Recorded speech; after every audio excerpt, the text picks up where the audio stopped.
गेहूँ की फसल में पीलापन आना और रोग प्रतिरोधक क्षमताओं का कम होना और गेहूँ की उत्पादन क्षमता घटना, इसकी प्रमुख कारण है कि गेहूँ की उत्पादन क्षमता या तो नाइट्रोजन और पोषक तत्व पूर्ति न हो पाने से, अगर पोषक तत्व की पूर्ति सही से नहीं हुई और आपके खेत में यूरिया खाद की कमी रही, नाइट्रोजन की पूर्ति नहीं हुई, तो नाइट्रोजन के लिए यूरिया खाद की हमें आवश्यकता पड़ती है। इससे क्या है कि 1 बीघा का कम से कम 25 से 30 केजी हमें 1 बीघा में डालना चाहिए यूरिया, जिससे क्या होगा कि हमारी फसल बहुत ही बढ़िया ग्रोथ करेगी और सही साट फुटाव भी करेगी। अगर आपने सही साट फुटाव नहीं किया तो आपकी सिंचाई वृद्धि के लिए आपके पौधे धीरे धीरे सूख जाएंगे और नाइट्रोजन की पूर्ति ना हुई तो आपके पौधे धीरे धीरे मुरझा जाएंगे। और सिंचाई के साथ साथ आप अपने पौधों की देख रेख करते रहें और टाइम टाइम पर दवाई का छिड़काव, फंगिसाइड अतिरिक्त अन्य दवाओं का उपयोग करते रहें। इससे क्या होगा कि आप उनकी देख-रेख करते रहेंगे तो आपकी उत्पादन क्षमता बढ़ सकता है और पौधों में अच्छे कल्ले फूटेंगे और फुटाव भी बहुत ही ज़बरदस्त देखने को मिलेगा।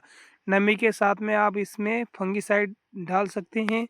अगर आपके खेत में खरपतवार है तो पहले आप खरपतवार नाशक की दवाई डाल दें, 240 डाल लें। उससे क्या है कि आपकी खरपतवार नष्ट हो जाएगी और उसके बाद आप फंगिसाइड जैसे यूपीएल कंपनी का साफ, अन्य बहुत सारे फंगिसाइड आ रहे हैं, मेटलैक्स, मैनकोजेब, कल्ले फुटा सकते हैं। इससे क्या होगा कि आपकी फसल में बहुत ही बढ़िया ग्रोथ देखने को मिलेगी और आपकी खेत में अगर अच्छी से नमी होगी तो खरपतवार भी सारे नष्ट हो जाएंगे और सिंचाई की देख रेख करते रहे टाइम टाइम पर। इससे क्या है कि आपकी गेहूं की उत्पादन क्षमता बढ़ सकती है और धीरे धीरे कल्ले फूट सकते हैं और आपके पौधों में बहुत ही ज़बरदस्त कल्ले फूटेंगे और आप नाइट्रोजन की पूर्ति करते रहिए। आपको किस नई नई किस्म लगा सकते हैं। 8759 बहुत ही बढ़िया वैरायटी है, ये बैठक में बहुत ही ज़बरदस्त है। और अगर आपने लोकल वैरायटी लगा ली तो आपके पौधे सूख सकते हैं, इस तरीके के हो सकते हैं, आपकी जड़ें ग्रोथ नहीं कर पाएगी, आपके पौधे मुरझा जाएंगे। इसलिए आपको नमी टाइम टाइम पर सिंचाई करते रहिए। इससे क्या है कि आपके पौधों की बहुत ही बढ़िया ग्रोथ देखने को मिलेगी। ये जितने आप इसमें सिंचाई करेंगे और जितने इनकी देख-रेख करेंगे तो बहुत ही बढ़िया देख-रेख करेंगे तो आपको बहुत ही ज़बरदस्त उत्पादन देखने को मिलेगा। आप अपनी गेहूँ की खेती में आप जैसे इन फसलों में पोषक तत्व नाइट्रोजन की पूर्ति कर सकते हैं, तो ये धीरे-धीरे सूख रहे हैं, ऐसे सूखेंगे नहीं।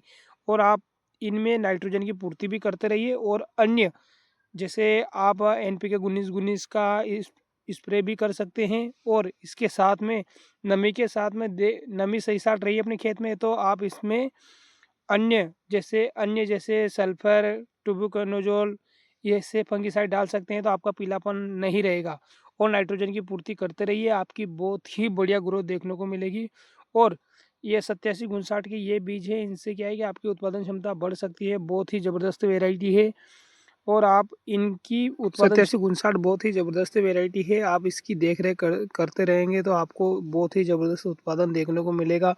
और अन्य वैरायटियाँ जैसे श्रीराम सुपर 303 और 8759, और अगर 8759 के साथ में देखा जाए तो और ही अन्य वैरायटियाँ हैं जो आप लगाकर उनकी देख-रेख करके अपने खेत की उत्पादन क्षमता बढ़ा सकते हैं।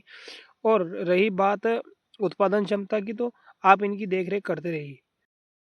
श्री राम सुपर 303 ये भी बहुत ही ज़बरदस्त वैरायटी है। इसकी भी दाने बहुत ही मजबूत रहते हैं और बहुत ही ज़बरदस्त वैरायटी है। आप मेरे चैनल को लाइक करें, शेयर करें, सब्सक्राइब करें। धन्यवाद दोस्तों, थैंक यू।